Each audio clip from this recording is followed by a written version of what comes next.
Hello everyone, this is Priyan and you are watching me at Photon Physics for all. और जैसा कि मैंने बहुत सारे वीडियो में बोला था कि कुछ नया आएगा, सो हर एक वीडियो की शुरुआत में मैं एक क्वेश्चन दूंगा और लास्ट में सॉल्यूशन होगा प्रीवियस क्वेश्चन का। सो फटाफट हम लोग बातें कर लेते हैं उस क्वेश्चन का जो आपके ब्रेन को ट्रेन करने की कोशिश करेगा, टीच करने की कोशिश करेगा, कुछ फिजिक्स के बारे में सोचने का कोशिश करवाएगा। सो चलो, बहुत ही सिंपल क्वेश्चन है। हम लोग डेली लाइफ में पर डे देखते हैं, जब हम लोग कॉफी या चाय बनाने जाते हैं सो हम लोग देखते हैं ये फिनोमेना कि हम पानी को उबालना स्टार्ट करते हैं तो जैसे उबालने वाला होता है उसके पहले हिस साउंड स्टार्ट होता है, ऐसे करके स्टार्ट होता है। और फिर जब उबालना स्टार्ट होता है तो वो साउंड और बढ़ जाता है, इस साउंड से कुछ दूसरा टाइप से साउंड हो जाता है, वो बढ़ जाता है साउंड। और जब उबलने लगता है, परफेक्ट उबलने लगता है, तब क्या होता है, साउंड स्लो डाउन हो जाता है। सो ये हिस साउंड कहां से आता है, उसके बाद तो थोड़ा सा साउंड हार्श क्यों हो जाता है। और जब परफेक्ट उबलने लगता है एकदम से, जस्ट उबलने वाले प्रोसेस में नहीं, उबलने लगा एकदम से, तब उसका साउंड सॉफ्ट क्यों हो जाता है, कम क्यों हो जाता है। ये तीन रीजन बताना है, ये तीन जो कॉज है, ये फिनोमेना है, उसका रीजन बताना है। और आई थिंक इतना समझदार तो हो ही कि अगर ये क्वेश्चन नहीं समझ में आया होगा तो एक बार पानी उबाल लोगे, है कि नहीं। सो एक बार मैं पूछना चाहूंगा आप लोगों का हाल समाचार, तो कैसे हैं आप लोग। आइए हम लोग बातें करेंगे पिछले वीडियो में जो हम लोग कर चुके थे, छोड़े थे, उसको आगे प्रोसीड करेंगे। और पिछले वीडियो में हमने क्या छोड़ रखा था कि कैपेसिटेंस था 4 पाई एप्सिलॉन नॉट आर। वो किसका कैपेसिटेंस था, एक आइसोलेटेड कंडक्टर का। अच्छा, इस कैपेसिटेंस से दो चार चीज समझ में आता है कि जो कैपेसिटेंस है ना, directly proportional to epsilon naught. तुमने कहा कि सर ये तो कांस्टेंट होता है, मैंने कहा कि अगर सराउंडिंग में कुछ दूसरा मटेरियल डाल दिया जाए तो जो एप्सिलॉन नॉट होता है फ्री स्पेस का प्रॉपर्टी होता है। तो एप्सिलॉन नॉट ईआर जो होता है, क्या होता है, epsilon not ER. So medium का प्रॉपर्टी हो जाएगा, किसका, मीडियम का। अभी ये एप्सिलॉन नॉट तो फ्री स्पेस का बता रहा है, अभी ये फ्री स्पेस का बता रहा है ना। लेकिन जब ये एप्सिलॉन नॉट ईआर जब मीडियम डाल दिया जाएगा, डाइलेक्ट्रिक मीडियम आसपास में, तब एक किसका प्रॉपर्टी बताएगा, मीडियम का। तो शुरुआत में देखा था हमने कि फैक्टर अफेक्टिंग, यानी शुरुआत में वीडियो की शुरुआत में देखा था ना, फैक्टर अफेक्टिंग, पिछले वीडियो के कैपेसिटेंस, फैक्टर अफेक्टिंग कैपेसिटेंस को कौन कौन सा फैक्टर अफेक्ट करता है, तो अभी भी देखा मीडियम। फिर मैंने कहा कि देखो 4 पाई तो कांस्टेंट है, चलो आर की बात करते हैं, रेडियस की बात करते हैं। तो तुमने कहा कि हाँ सर रेडियस पे डिपेंड कर रहा है, मैंने बोला कि रेडियस नहीं साइज है तुम्हारा। अब ओरिएंटेशन और डिस्टेंस के बीच में के बारे में फिर हम लोग आगे वाले जब क्वेश्चन, आगे वाले पोर्शन को डिराइव करेंगे, जो हमारा पैरेलल प्लेट कैपेसिटर है, तब हमें समझ में आएगा अच्छा बीच का प्लेट का ओरिएंटेशन और बीच का डिस्टेंस, इन दोनों पर भी कैपेसिटेंस डिपेंड करता है। चलो ठीक है, हमने कैपेसिटेंस निकाला, इस पे छोटा छोटा क्वेश्चन आता है, कर लेते हैं। उसके बाद जो सेक्शन होगा हम लोग पूरा डिराइव करेंगे, एक बार एनर्जी देखेंगे, तब उसके रिगार्डिंग हमारा क्वेश्चन आएगा। मतलब कुल मिला के 2 थ्योरी ऐसा होगा, 2 वीडियो ऐसा होगा जिसमें थ्योरी केवल और केवल थ्योरी होगा। बोर्ड के पॉइंट ऑफ व्यू से भी इम्पोर्टेंट है, सीबीएसई से तो इम्पोर्टेंट है ही है, स्टेट बोर्ड से भी इम्पोर्टेंट है। कोई भी स्टेट बोर्ड हो, कोई से भी स्टेट बोर्ड में पूछा जाता है थर्मल से टॉपिक। सो फटाफट हम लोग क्या करेंगे कि कुछ क्वेश्चन करना स्टार्ट करते हैं, है ना। सिंपल सा क्वेश्चन है आपका, सबसे आसान, कि find out the capacitance of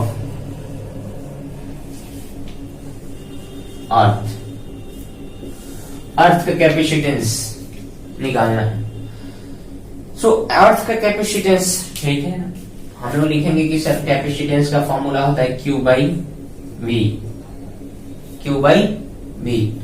तो Q तो बताओ, अर्थ को पता नहीं कितना Q बाई क्या ले सकते हो, लेकिन एक चीज जानते हैं, Q नहीं जानते हैं, लेकिन एक चीज जानते हैं कि अर्थ का पोटेंशियल हम लोग हमेशा क्या लेते हैं, 0। तो कैपेसिटेंस q/0 क्या हो गया, इन्फिनिटी। सो इनफाइनाइट हो गया, इन्फिनिटी बन गया।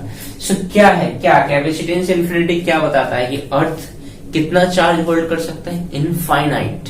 यही रीजन है कि अर्थ को इनफाइनाइट सोर्स और सिंक माना जाता है चार्ज का।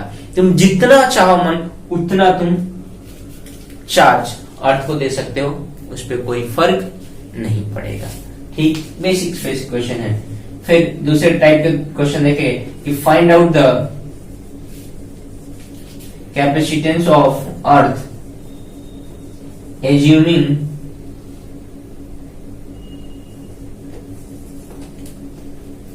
as large sphere of radius 6400 kilometre. ये क्वेश्चन तुम्हें कुछ सिखाएगा। ये क्वेश्चन ये बताएगा कि एक अर्थ इतना बड़ा, अगर हम लोग कंडक्टर लेते हैं, उतना बड़ा कंडक्टर लेते हैं और इसको कैपेसिटर मानते हुए उसका कैपेसिटेंस निकालें, तो देखते हैं कैपेसिटेंस कितना आता है। और यहां से आइडिया आएगा कि फैराड एक छोटा यूनिट है या बड़ा यूनिट है या मीडियम यूनिट है। ओके, सो वीडियो पॉज करके सारा चीज इंपॉर्टेंट पॉइंट में आपने उतार रखा होगा आई थिंक, और मैं इसे मिटा रहा हूं।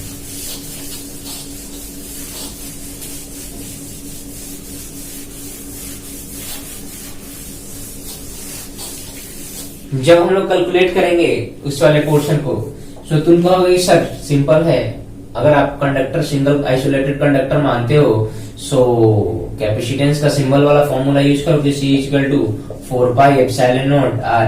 आप इसको डिराइव करके क्यों रखे हो? मैंने कहा बहुत आसान है भाई साहब, मैं वही यूज करूंगा। 1/4πε0 जिसको हम लोग k बोलते हैं, कितना वैल्यू होता है, 9×10⁹। क्रॉस मल्टीप्लीकेशन कर लिया जाए तो 1/9 × 10⁹ के बदले क्या लिख सकते हैं, 4πε0। ये बार बार यूज करेंगे, आसान रहेगा। हमें 4π और एप्सिलॉन का वैल्यू अलग अलग इंडिविजुअली लिखने की जरूरत नहीं है। सो क्या लिखेंगे, 1/9 × 10⁹ और रेडियस क्या दे रखा है, 6400, लेकिन एक किलोमीटर में है।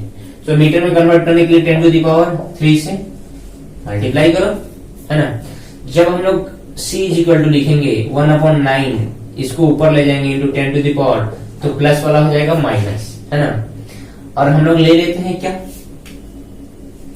लिख लेंगे, हम लोग ले लेते हैं इसको 10⁻, इसको ऐसे ही रहने देते हैं, 6400 रहने देते हैं, और 10⁻ इसको 3। तुमने कहा सर इसको क्यों नहीं, कैलकुलेशन में आसानी होगा। देखते हैं C = हम लोग लिख सकते हैं 6400/9 × 10⁻⁻6 फैराड। भाई साहब पूरा प्रोडक्ट करने के बाद कैपेसिटेंस का ऐसा यूनिट क्या होता है, फैराड ही होता है ना, तो फैराड लिखते हैं। चलो, जब इसको आप डिवाइड करोगे 9 7 जा बोलो, सो कैलकुलेट करने के बाद 711 पॉइंट समथिंग आएगा, परफेक्ट तो नहीं कटेगा, इंटू 10⁻⁻6 फैराड। इसको बोलते हैं माइक्रो। सो कैपेसिटेंस आया 711 माइक्रो फैराड। तुम बताओ पूरे अर्थ को, एक पूरे earth, no India, no Pakistan, no Bhutan, no Nepal, no America, no London, no France, no Britain, no Asia, no Europe, कुछ नहीं, छोटा छोटा कंटिनेंट भी नहीं, बड़ा बड़ा कंटिनेंट भी नहीं, पूरे अर्थ को ही अगर एक स्फीयर मान लो, अपने फैन का कैपेसिटेंस तो छोड़ो भाई साहब, कैपेसिटर छोड़ो, पूरे अर्थ को एक स्फीयर मान लो, तो उसका कैपेसिटेंस कितना होगा, माइक्रो में, मतलब 10⁻⁻6 के फैक्टर में। तो तुम्हें आइडिया होगा कि जो फैराड होता है वो छोटा यूनिट है या बड़ा यूनिट है, बहुत बड़ा यूनिट होता है फैराड। सो बहुत बड़ा यूनिट है तो होता है, तो हम लोग फैराड मोस्टली यूज नहीं करते हैं, हम लोग माइक्रो, मिली, नैनो फैराड में बात करें। वो भी जो मिली वाला मैंने बोला वो बड़ा बड़ा जनरेटर में, इंडक्शन मोटर वोटर में यूज होता है, बड़ा बड़ा, है ना। छोटा में तो माइक्रो से नीचे तो होता ही नहीं है, माइक्रो से मतलब ऊपर, माइक्रो, नैनो ऐसा आता है, ठीक है ना। So capacitance is a large unit, ये छोटा यूनिट नहीं। आपने ये आइडिया देखा भी।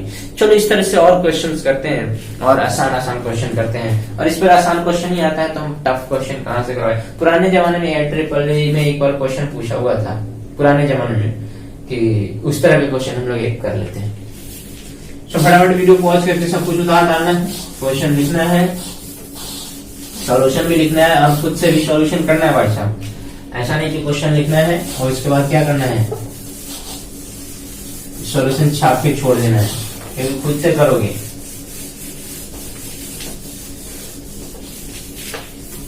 तभी तो आइडिया आएगा आप कितने पानी में हो। Okay, 8 equal drops of water having capacitance 4 microfarad are merged to form a large drop, then find the capacitance of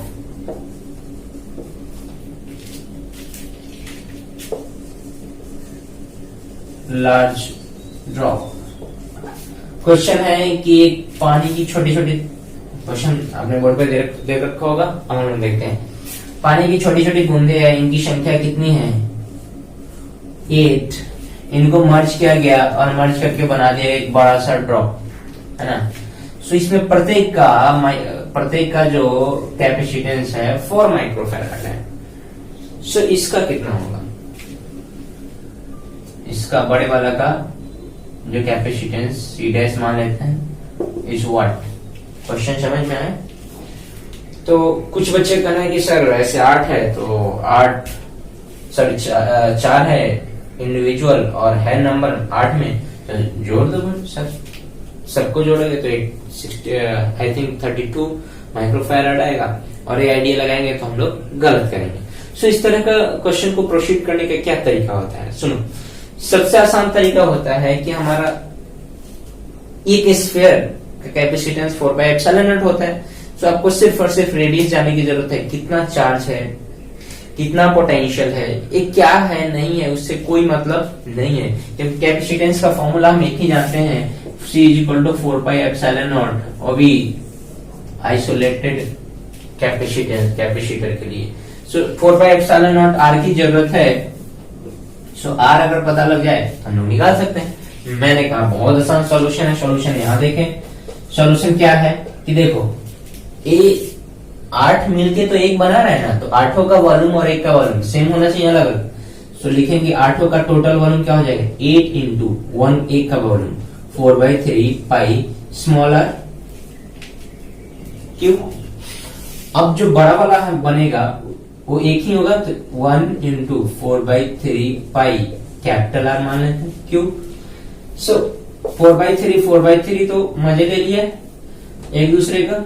अगर बात करें RQ का, सो RQ = क्या लिख सकते हैं 2R 2 स्मॉल r का Q होल Q। कैसे, अरे 2 का Q लिखोगे तो 8 होगा और स्मॉल r के Q लिखोगे तो स्मॉल r क्यूब होगा। सो R का वैल्यू कैपिटल R का वैल्यू कितना निकल गया 2R। Therefore capacitance C dash क्या हो जाएगा 4πε0 बोल कैपिटल R, इसको लिख सकते हैं 4πε0 × 2 स्मॉल r, और इसको हम लोग लिख सकते हैं 4πε0 स्मॉल r × 2, और 4πε0 × स्मॉल r क्या है वाले का कैपेसिटेंस, और है कितना 4 माइक्रोफैराड।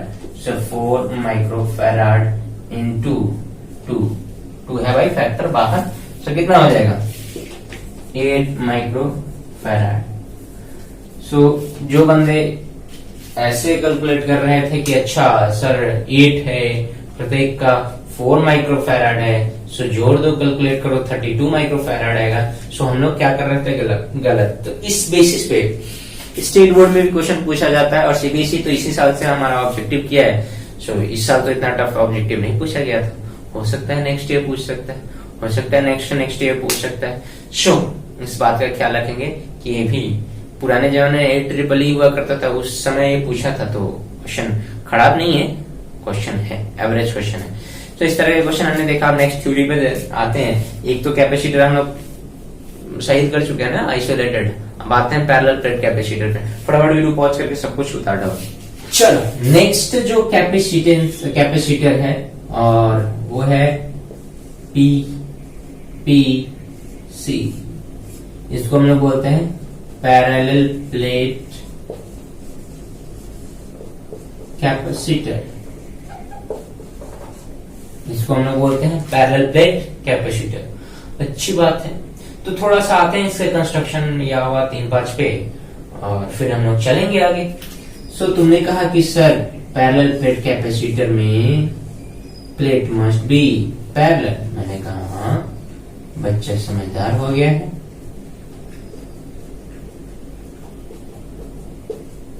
और बंदियां तो स्मार्ट होती ही हैं।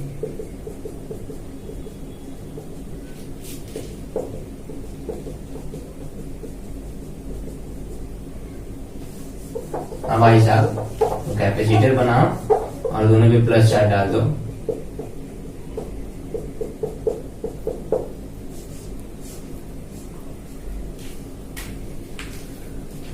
है ना। चलो, हो सकता है कि प्लेट स्क्वायर जैसा हो सकता है प्लेट रेक्टेंगुलर हो सकता है प्लेट हमारा इस तरह से। अच्छा, ऐसा मत समझना कि राइट की तरफ ही अर्थ कर रहे हैं सर, लेफ्ट की तरफ भी अर्थ कर सकते हैं ना। जो अर्थ होगा उस पर नेगेटिव चार्ज होगा, याद रखना, और जो अर्थ नहीं होगा उस पर पॉजिटिव चार्ज होगा। कौन कौन सा प्लेट बोलते हैं इसको? एक को बोलते हैं कलेक्टर और दूसरे को बोलते हैं कंडेंसर प्लेट। इसके बीच में कुछ ना कुछ डिस्टेंस होता है और इस डिस्टेंस को हम लोग मानते हैं स्मॉल डी। क्या मानते हैं? Small D. एक और चीज, ये स्फेयर नहीं है, प्लेट है भाई साहब। जैसे तुम्हारे घर में डिश होता है ना, खाने वाला थाली, वैसे ही दो ऐसे लगा दो तो भी तो प्लेट हो गया भाई साहब, ऐसे है ना। वो थोड़ा सा सर्कुलर है, चलो ठीक है। और ये तुम्हारा स्क्वायर है या रेक्टेंगुलर है। हम बात करेंगे उसको छोड़ के कि बीच का डिस्टेंस डी है। अब एक आप बोल रहे हैं एक प्लस चार्ज है, इसमें कौन सा चार्ज है? प्लस, और उतना ही क्या है? माइनस। इस पे प्लस चार्ज है, उतना ही माइनस। सो दुनिया में हम लोग सर शुरुआत ही किए थे इलेक्ट्रोस्टैट पढ़ते कि एक प्लस एक माइनस दोनों एक दूसरे का अट्रैक्ट करेगा, ऑब्वियस बात है, और आपस में मिल जाएगा। तो एक ऐसा वक्त आएगा, एक प्लस चार्ज है माइनस चार्ज है, कुछ ना कुछ खींचते ऐसा वक्त आएगा एक दूसरे से चिपक जाएगा और टोटल चार्ज 0, तो हमारा सिस्टम ही डिस्ट्रॉय, मेरा सिस्टम ही क्या हो जाएगा? डिस्ट्रॉय कर जाएगा। ऐसा वक्त आएगा ही आएगा, क्योंकि कुछ ना कुछ तो है ना इनके बीच में म्यूचुअल इंटरेक्शन, म्यूचुअल फोर्स। तो इनके बीच में अगर म्यूचुअल इंटरेक्शन, म्यूचुअल फोर्स है तो अट्रैक्ट करेंगे, थोड़ा ही करे, लगभग 10 to 0 एक्सीलरेशन हो, लेकिन थोड़ा सा मूव करे तो करेगा ना। करते करते ऐसा वक्त आएगा जब एक दूसरे से चिपक जाएगा, और जैसे ही चिपकेगा जितना पॉजिटिव उतना नेगेटिव, तो टोटल चार्ज क्या हो जाएगा भाई साहब? 0। सो कैपेसिटर रहा क्या आपका? तो ऐसा क्या करोगे? बीच में लकड़ी लगा दोगे? हाँ, लकड़ी बोले तो इंसुलेटर, और इंसुलेटर भी स्पेशल टाइप का, जिसको हम लोग बोलेंगे डाइलेक्ट्रिक। ऐसा डाइलेक्ट्रिक क्या होता है, इसका क्या यूज होता है हम लोग पढ़ेंगे, टेंशन वाली बात नहीं है। लेकिन अभी हम लोग बस यही जानेंगे कि बीच में एक ऐसा मटेरियल घुसेड़ दिया जाता है इंसुलेटर कि इधर का चार्ज इधर न ले जाए और इधर का चार्ज इधर न ले जाए। जैसे माइका हम लोग यूज कर सकते हैं, इंसुलेटर हो गया अपना। प्लास्टर ऑफ पेरिस यूज कर सकते हैं, ये भी इंसुलेटर हो गया। आप मिट्टी यूज कर सकते हो, लकड़ी यूज कर सकते हो, प्योर वाटर यूज कर सकते हो, ये सारे चीज यूज कर सकते हैं हम लोग एज ऑब्स्टेकल। इन दोनों को आपस में मिलने से रोके, ऐसे ये दोनों मिलेगा, ऐसे मिल रहा है। बीच में लकड़ी लगा दो नहीं मिल पाएगा, कितना ही फोर्स लगा नहीं लगे, कितना ही फोर्स लगा। बीच में ऐसा ही डाल दो कि बस ले बेटा, बीच में डाल दिए माइका वाइका कुछ, अब तो चिपक कैसे चिपकेगा? बीच में तो माइका है। सो इस तरह से सिस्टम तैयार किया जाता है ताकि दोनों चिपके नहीं, हमारा कैपेसिटर डिस्ट्रॉय नहीं हो। अच्छा, एक और चीज, कैपेसिटर को इसके वोल्टेज रेटिंग से अगर ज्यादा वोल्टेज हो गए तो भयंकर ब्लास्ट होता है। वैसा नहीं, इतना बड़ा ब्लास्ट नहीं होगा कि तुम्हारा घर ही उड़ जाएगा, इतना बड़ा भी नहीं, लेकिन होता है, भयंकर ब्लास्ट होता है। सो कैपेसिटर को कभी भी इसके वोल्टेज से ज्यादा रेटिंग पर जोड़ना नहीं, भूल के भी नहीं। तो पॉप साउंड के साथ आवाज करेगा और पॉप, वो हल्का वाला पॉप नहीं होता है, सोडियम मैग्नीशियम वाला पॉप नहीं होता है। पॉप मतलब पॉप उसका। तो अभी ये भूल मत करना। सो पैरेलल प्लेट कैपेसिटर के कंस्ट्रक्शन के बारे में हमने पढ़ा कि अच्छा ऐसा ऐसा होता है, ठीक है सर, बीच का डिस्टेंस डी। अब आते हैं फेसिंग एरिया पर कि सर अगर मैं कहूं कि अभी बेसिक चल रहा है, एक प्लेट ऐसा ले लिया हमने और एक प्लेट ऐसा तो लिया, लेकिन अब ऐसा है, तो इसमें कौन सा एरिया आप इंक्लूड करोगे?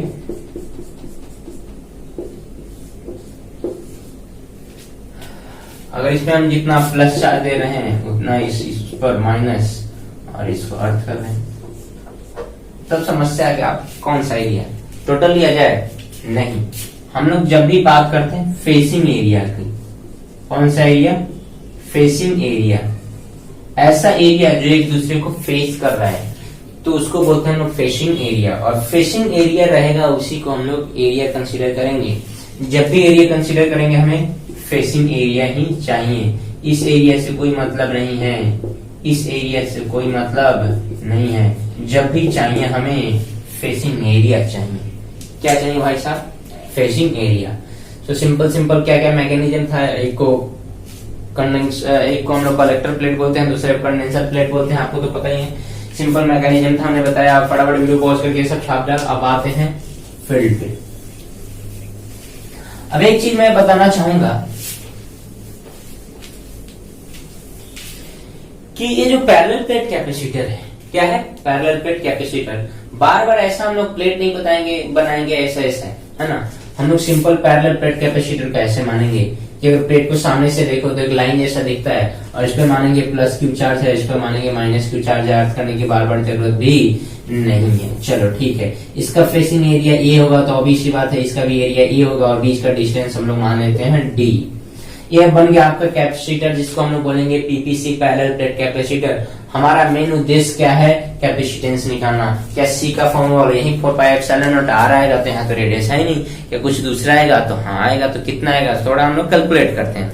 लेकिन बेसिक डेफिनेशन, कौन सा definition? Basic. We know that what,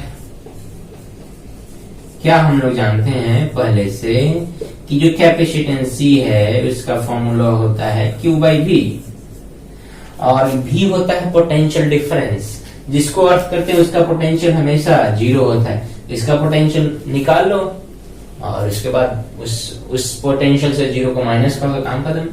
तो तुमने कहा कि सर आपने ही सिखाया है कि जब भी कैपेसिटेंस निकालना हो तो कौन कौन सा प्रोसेस हम लोग फॉलो करेंगे। सबसे पहले हम लोग सिंपल सा सिस्टम को देते हैं चार्ज, जितना इसको प्लस चार्ज उतना ही इसको क्या देना है? Minus charge. अब चार्ज दे देते हैं सिस्टम पे तो फील्ड होता है, और तब हम लोग निकालते हैं पोटेंशियल डिफरेंस। चलो ठीक है, अगर हम बात करें V का तो क्या लिखते हैं? E.D cos थीटा या ED cos थीटा लिखते हो। तुम बोलोगे कि सर एक चीज बताओ आप मुझे कि इलेक्ट्रिक फील्ड तो प्लस से माइनस की तरफ होगा। हमने कहा हाँ, और इलेक्ट्रिक फील्ड चूंकि ये कंडक्टर प्लेट है, सो इलेक्ट्रिक फील्ड यूनिफॉर्म होगा, है ना। ध्यान से देखना, हम लोग इधर इलेक्ट्रिक फील्ड इधर है, नहीं बोल रहा है, जा भी गए हम लोग इधर ही। दोनों के बीच का एंगल कितना हो जाएगा? 0 डिग्री। दोनों के बीच का एंगल 0 डिग्री। अगर एक टर्मिनल ऐसे एक टर्मिनल ऐसे रहता तब थीटा हमारा होता 180, लेकिन अभी कितना डिग्री है भाई साहब? 0 डिग्री। तो E D cos 0 degree V is equal to हम E का वैल्यू लिखेंगे। सो आपको आइडिया होना चाहिए कि किसी भी कंडक्टर को, आइसोलेटेड सिंगल कंडक्टर को, सो उसके बगल में होता है सिग्मा बाई एप्सिलॉन नॉट। अगर सिंगल है, अगर एक से ज्यादा है भाई साहब तो सिग्मा बाई एप्सिलॉन नॉट ना होकर सिग्मा बाई 2 एप्सिलॉन नॉट होता है चार्ज रीडिस्ट्रीब्यूशन के कारण। ओके, सो एक के कारण क्या होता है? Sigma by two epsilon not, एक के कारण। चलो ठीक है, अब इसको ध्यान से यहाँ पे इलेक्ट्रिक फील्ड लिखते वक्त हम लोग क्या ध्यान रखेंगे, अभी लिख लेते हैं E into D. We know that, एक बार और लिखेंगे, क्या हम लोग जानते हैं, हमारे पास एक के कारण sigma by two epsilon not, A plus है ए माइनस है। ध्यान से देखना कैसे लिख रहा हूं, प्लस के कारण फील्ड इससे दूर कितना, sigma by two epsilon not, अभी तो सीखा है। अच्छा, तो माइनस को छोड़ दोगे क्या, नहीं, माइनस को नहीं छोड़ोगे, माइनस है भाई, इसको भी नहीं छोड़ना है। तो माइनस के कारण माइनस के तरफ होता है कितना, sigma by two epsilon naught. So दोनों का डायरेक्शन सेम है तो सिंपल जुड़ जाएगा। We know that what E is equal to sigma by two epsilon naught plus sigma by two epsilon naught due to conductor plate, जो भी conductor plates है इसके कारण। सो E हमारा क्या हो गया, हाफ हाफ मिलके total sigma by epsilon not. अरे टू एप्सिलॉन नॉट कॉमन हो गए तो 1 और 1 2 से 2 गया, sigma by epsilon naught. Now हम लोग लिख सकते हैं V is equal to sigma by epsilon naught into D. काम कंप्लीट, खत्म कहानी। कैपेसिटेंस नहीं लिखना है, फिर से फॉर्मूला में आ जाओ, अपने फॉर्मूला में आओगे तो कैपेसिटेंस का क्या फॉर्मूला लिख दोगे, C is equal to Q by V, Q को Q रहने दो, V को लिखो sigma by epsilon naught into D. लिख सकते हैं एप्सिलॉन नॉट कहां जाएगा, ऊपर, epsilon naught Q by sigma into D. बड़ा समस्या है, क्यू से सिग्मा कैसे घटाएं, मैंने कहा बहुत आसान है भाई साहब, इतना तो जानते हो। सिग्मा का क्या फॉर्मूला था, Q by A, Q by A. Q की जगह लिख दो भाई साहब, क्रॉस मल्टीप्लीकेशन करके सिग्मा इंटू ए। क्यू की जगह क्या लिख सकते हो, sigma into A. So sigma into A next term में लिखोगे क्यू की जगह, तो epsilon not into sigma into A by sigma into D. Sigma ने सिग्मा को ले डूबा तो कैपेसिटेंस का फॉर्मूला आया A epsilon not, A epsilon not by D. नींद में भी जगने के बाद, नींद से जगने के बाद आदमी को दुनिया नया नया ऐसा लगता है। अगर तुम्हें उठा के पूछा जाए कि बोल बेटा क्या है, तो क्या बोलोगे, capacitance of parallel plate capacitor. या नींद में ही तुमसे पूछ लिया जाए कि capacitance of parallel plate capacitor क्या होता है, तो A epsilon not by D होना चाहिए। क्या होना चाहिए, A epsilon not by D होना चाहिए। आपको रिस्पॉन्स देना पड़ेगा, रिस्पॉन्ड करना पड़ेगा, क्योंकि बहुत इंपॉर्टेंट है ना। सो हमने क्या डिराइव किया, कैपेसिटेंस किसके लिए, किसके लिए कैपेसिटेंस डिराइव किया है भाई साहब, तो पैरेलल प्लेट कैपेसिटर, इसको हम लोग बोलते हैं पीपीसी। इसमें कुछ इंपॉर्टेंट पॉइंट है ना, लास्ट में मैं लिख दूं, कैमरा में देख रहा होगा भाई साहब, ध्यान से देखो तो किस पर डिपेंड करता है, कैपेसिटेंस एरिया पे, है कि नहीं, और किस पर डिपेंड करता है, कैपेसिटेंस बोल बोल बोल बोल बोल बोल मीडियम पे। क्योंकि हवा की बात की जा रही है, हवा तो रहेगा नहीं, बीच में डाइलेक्ट्रिक रहेगा। क्या रहेगा, डाइलेक्ट्रिक। डाइलेक्ट्रिक में नहीं कुछ समझ में आया तो मान लो इंसुलेटर रहेगा, मान लो क्या होता ही इंसुलेटर रहेगा, ठीक। तो मीडियम पर डिपेंड करेगा, कैसा किस तरह का मीडियम ले रहे हैं। और तीसरा C inversely proportional to D means C किस पर डिपेंड करेगा, बीच के डिस्टेंस पे। तुमने कहा कि सर एक बात हमको नहीं समझ में आ रहा है कि ओरिएंटेशन ओरिएंटेशन ओरिएंटेशन आप लगा के रखे हो और ओरिएंटेशन का कुछ एग्जांपल बता नहीं रहे हो, क्या आपने बोला ना ओरिएंटेशन, तो मैंने बोला कि देख इधर, ये जो फेसिंग एरिया है स्ट्रेट है, अगर मैं ऐसे कर दूं क्या हमारा डिस्टेंस सेम रहेगा, क्या इधर यहाँ पे जो डिस्टेंस है, यहाँ पर जो डिस्टेंस है, क्या ऊपर वाले टर्मिनल पर भी डिस्टेंस सेम है, नहीं है। तो D बदला कि नहीं बदला भाई साहब, जब D बदल गया तो ओरिएंटेशन चेंज होने के कारण, जब D बदलता है और D बदलने के कारण तुम्हारा कैपेसिटेंस बदल रहा है, तो क्या ओरिएंटेशन चेंज होने के कारण, ओरिएंटेशन चेंज होने के कारण, चेंज होने के कारण, चेंज होने के कारण, चेंज होने के कारण क्या तुम्हारा कैपेसिटेंस चेंज नहीं होगा? ऑब्वियस बात है, चेंज होगा। क्या होगा, कैपेसिटेंस चेंज होगा। तो हमने अभी देखा है कि पैरेलल प्लेट कैपेसिटर में कैपेसिटेंस क्या होता है।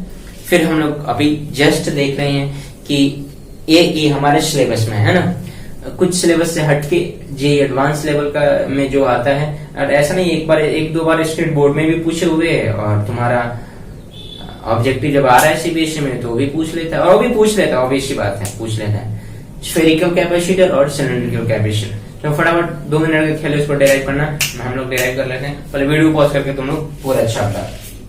तो लास्ट में देख ही लेते हैं कि सिलिंड्रिकल कैपेसिटर के कारण कैपेसिटेंस क्या होता है।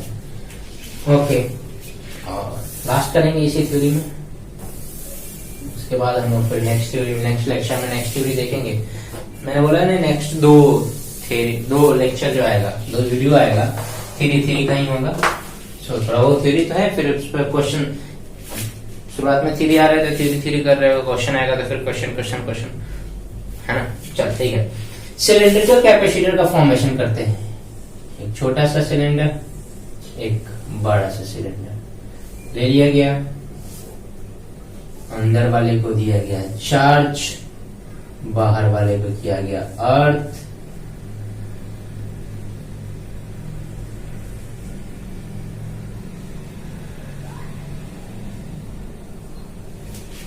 ना। अब मान लो इसको हम लोग जब चार्ज देंगे, लेमडा के टर्म में देंगे चार्ज, मान लेते हैं हम लोग चार्ज दे रहे हैं इसको क्यू, जो लेमडा के टर्म में होगा। लेमडा के टर्म में इसलिए होगा क्योंकि चार्ज डिस्ट्रीब्यूटेड होगा, और चूंकि इसका सिलिंड्रिकल एरिया हम लोग इसके रेस्पेक्ट में ये वाला डिस्टेंस बड़ा होता है, तो ये सिलेंडर भी हमें अगर दूर से मार्कर को देखे तो लाइन जैसा दिखेगा, और यही रीजन है, या प्रॉपर हम लोग ये भी रीजन जब हम लोग डिराइव करते हैं तो ये रीजन पता चलता है कि अच्छा यहाँ पे जो हम लोग सरफेस एरिया सिग्मा ना कंसीडर करके हम लोग लेमडा लेते हैं, जो लीनियर चार्ज डेंसिटी को बताता है। ओके, तो तुमने कहा कि सर सिंपल सा फॉर्मूला है कैपेसिटेंस का, तो यही निकालते C equal to Q by V. Q तो आपको पता ही है, लेमडा के टर्म में भी निकाल लो। मैंने कहा हाँ भी चाहिए हमको, भी इसी के बीच में लिखते हैं ना। तुमने कहा सर ईडी कॉस थीटा, मैंने कहा नहीं भाई साहब, वो ईडी कॉस थीटा तब लगता है ना जब आपका ई यूनिफॉर्म और नॉन यूनिफॉर्म हो, तो क्या लगता है dB equal to E dot D r या E d r cos theta. ये जो सिलेंडर लिया गया ना, इनर रेडियस मान लेते ए है, आउटर रेडियस मान लेते बी, ठीक। सो जब डीबी की बात करेंगे, इधर भी इंटीग्रेशन इधर भी इंटीग्रेशन, तो हम लोग लिखेंगे ई d are cos 0 degree, D R आगे की तरफ, थीटा भी आगे की तरफ, मतलब इलेक्ट्रिक फील्ड भी रेडियली आउटवर्ड, डी आर भी उधर ही, थीटा कितना 0 डिग्री, इसलिए cos थीटा का वैल्यू cos 0 लिया गया, cos 0 का वैल्यू 1 होता है। सो अगर हम लोग देखें डिफरेंस, सो भी इनिशियल माइनस फाइनल कर लेते हैं, और ए टू बी हम लोग बढ़ रहे हैं। इधर क्या कर रही है, इधर माइनस साइन लगा होता है, याद होना चाहिए आपको, अगर पीछे का वीडियो लगा याद हो तो, ये वाला माइनस इधर चला गया, फाइनल माइनस इनिशियल ना लिख के इनिशियल माइनस फाइनल लिख देंगे। फाइनल अर्थ है तो 0 होगा ना, और एक कुछ ना कुछ पोटेंशियल होगा, तो फाइनल माइनस इनिशियल यहाँ नेगेटिव आएगा, ये वाला नेगेटिव खा जाता है, इधर नेगेटिव साइन लगा होता है, ई dot D R minus E dot D R होता है। उतना हम लोग डेप्थ में नहीं जाते, आपको तो पहले से पता होना चाहिए ना, degree equal to minus E dot D R होता है। सो माइनस कैसे खा जाता है समझ में, तो इधर हम लोग सिर्फ लिख रहे हैं V और E। अब electric field due two cylinder आपको पता होना चाहिए, 2k लेमडा बाई r होता है, 2k लेमडा बाई r, तो हम लोग लिखें 2k lambda by r dr, A से B तक, है ना। V equal to next term हम लोग क्या लिख सकते हैं, 2 कांस्टेंट है, k कांस्टेंट है, लेमडा कांस्टेंट है, सिर्फ और सिर्फ 1/r dr, और वो भी A से B तक। जब हम लोग इस तरह के इंटीग्रेशन से रूबरू होते हैं, तो इंटीग्रेशन हम लोग लेते हैं क्या,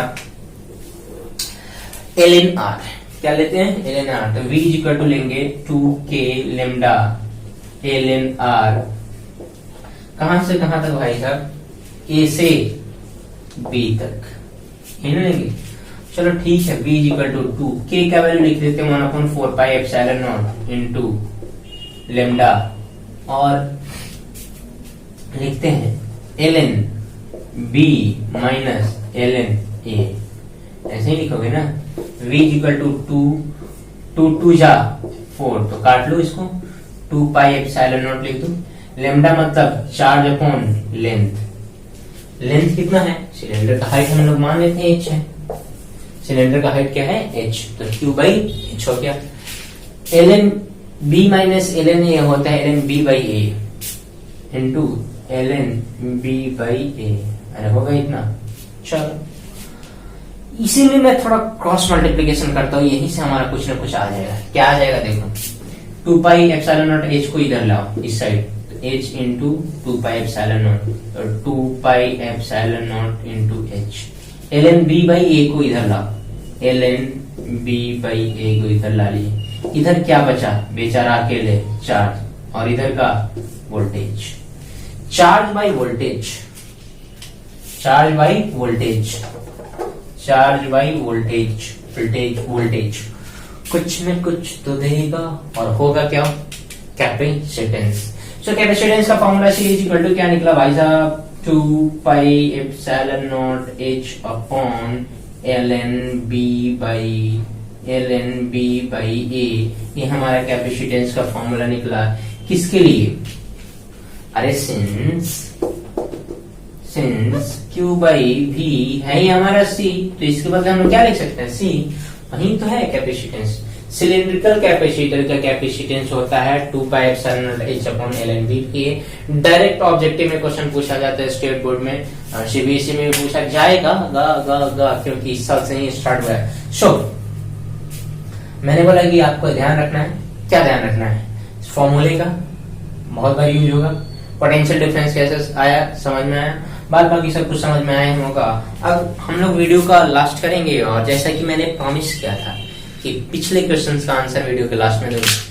सो आते हैं वीडियो के लास्ट में उस क्वेश्चन का आंसर ढूंढते हैं। जो क्वेश्चन ये था कि 15 माइल से दूर कहीं पे बम फूटता है, आर्टिलरी विस्फोट होता है, तो हमें सुनाई दे देता है ग्राउंड पे, है ना, लेकिन वहीं जो बादल चमकता है, बादल गरजता है और बिजली चमकती है, 15 मील दूर होता है वो भी, तो लगभग 15 मील से ज्यादा दूर पर ऐसा होता है, तो वहां का मोस्ट ऑफ द टाइम जब बिजली चमकती है तो आवाज सुनाई नहीं देता है, बहुत ज्यादा चमकती है तभी सुनाई देता है। तो क्या आवाज नहीं होता है स्पार्किंग करते समय, वहां पे आवाज होता है या नहीं होता है, मैंने कहा था कि होता है। तो वो हमारे कानों तक क्यों नहीं सुनाई देता, मोस्ट ऑफ द टाइम ऐसे बिजली चमक चमक के चला जाता है, हम लोग को साउंड सुनाई नहीं देता है।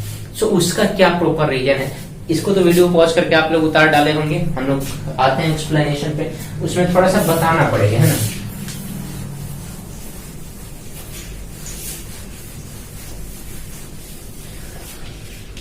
उसका रीजन ये है कि पहला रीजन कि हम लोग यही जानते हैं कि जो एटमॉस्फेयर जहां गर्म है, कोई भी एटमॉस्फेयर कोई भी एयर गर्म है, वहां पे साउंड ज्यादा तेजी से ट्रेवल करता है और ठंडा में कम। सो क्या होता है, जैसे स्पार्किंग का धंधा होता है बादलों में, तो ऊपर वाला एटमॉस्फेयर का ऊपर वाला हिस्सा आपको पता है ठंडा होता है, नीचे वाला हिस्सा गर्म होता है, क्योंकि हीट जमीन से लेता है ना, तो हीट ज्यादा होता है। अब होता क्या है कि साउंड ऐसे ट्रेवल करता है, मानो यहाँ बिजली चमकी, ऐसे ट्रेवल करता है, ऐसे साउंड ट्रेवल करता है। अगर ऊपर वाला हिस्सा जो ऊपर है, ये वाला हिस्सा वो कोल्ड रीजन में है, ठंडा रीजन में, और नीचे वाला हिस्सा हॉट रीजन में, है ना। सो अब बताओ, ये ज्यादा तेजी से चलेगा, ध्यान से देखना, जब ये ज्यादा तेजी से चलेगा और ये कम, तो बेंड होते जाएगा। कैसा होगा, बेंड, ऐसे बेंड होते जाएगा, ऐसे तो है और बेंड होते जाएगा। ये तेजी से भागेगा और ये धीरे, तो ऐसा हो जाएगा कुछ, और कुछ ऐसा वक्त आएगा कि ऊपर ही रिफ्रैक्ट हो जाएगा। कुल मिला के मेरे समझाने का मतलब यही था कि साउंड रिफ्रैक्ट हो जाता है, मोस्ट ऑफ द टाइम क्या हो जाता है, साउंड रिफ्रैक्ट हो जाता है अपवर्ड डायरेक्शन में, नीचे रिफ्लेक्शन नहीं होता है उसका, साउंड का ऊपर की तरफ रिफ्लेक्ट हो जाता है, मतलब साउंड वापस लौट जाता है एटमॉस्फेयर में। सो एटमॉस्फेयर में वापस लौट जाएगा तो हमें कहाँ सुनाई देगा, क्योंकि हम तो ग्राउंड पे रहते हैं। तो 15 माइल दूर जब बिजली चमकती है मोस्ट ऑफ द टाइम, सो वहां से चलने वाला साउंड ऐसा नहीं, साउंड नहीं करता, साउंड चलता है, लेकिन आते आते धरती के लेयर के पास इसका साउंड वेव का इस तरह से स्ट्रक्चर हो जाता है कि अपर लेयर से टकरा के वापस लौट जाता है। अगर वही एनर्जी ज्यादा है, एनर्जी क्या है, बहुत ज्यादा है, तब वो अंदर पेनिट्रेट करके आता है और हमारे कानों तक सुनाई देता है। और एनर्जी कम होता है तो सुनाई नहीं देता है, क्योंकि उसका रिफ्रैक्शन हो जाता है। एनर्जी ज्यादा है तो कुछ ना कुछ आ जाएगा, कम है तो नहीं आता है। सो यही रीजन था। और एक क्वेश्चन तो आपको शुरुआत में दिया, सो फिर उसका भी रीजन आप ढूंढे। So thanks for watching. Video अच्छा लगे तो लाइक करो, शेयर करो, and once again thanks a lot.